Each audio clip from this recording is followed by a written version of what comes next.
Class 11 applied math से sequences and series में से अरिथमेटिक प्रोग्रेशन का एक क्वेश्चन करेंगे।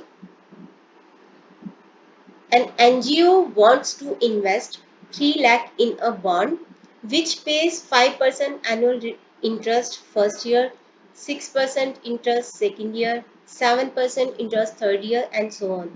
एक NGO है, वो 3 लाख रुपए इन्वेस्ट करना चाहता है एक बॉन्ड के अंदर। तो जो बॉन्ड उनको 5% का इंटरेस्ट पहले साल में देता है, दूसरे साल में 6%, तीसरे साल में 7%, ऐसे 8%, 9% ऐसे बढ़ाता जाता है, हर साल 1% से बढ़ता जाता है। The interest receive per year is to be utilise for the education of poor people.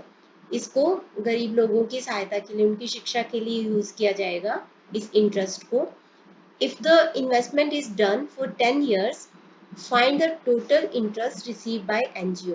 अगर इस तरीके से 10 सालों तक इन्वेस्ट किया जाए तो आपको बताना है कि ये वाली इन्वेस्टमेंट को 10 सालों के लिए किया जाए, तो आपको बताना है कि फाइंड द टोटल इंटरेस्ट, कितना इंटरेस्ट एनजीओ रिसीव करेगा अगर 10 साल तक वो उसको इन्वेस्टेड रखे।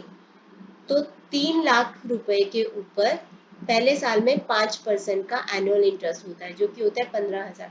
तो पहले साल में उनको 15,000 मिलेंगे। दूसरे साल में 6% है, 3 लाख का 6% यानी 18,000।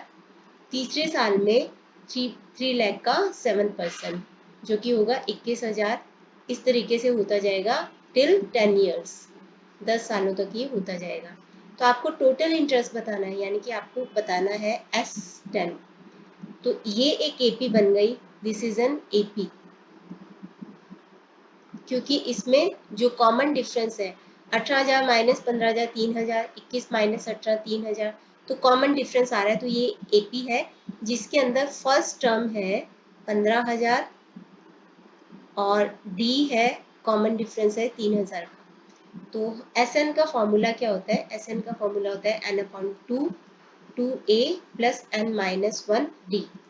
तो यहाँ पे S10 निकालना है हमें, 10 अपॉन 2 a है आपका 15,000 प्लस n माइनस 1 यानी कि 10 माइनस 1 9 हो गया, और d है आपका 3,000।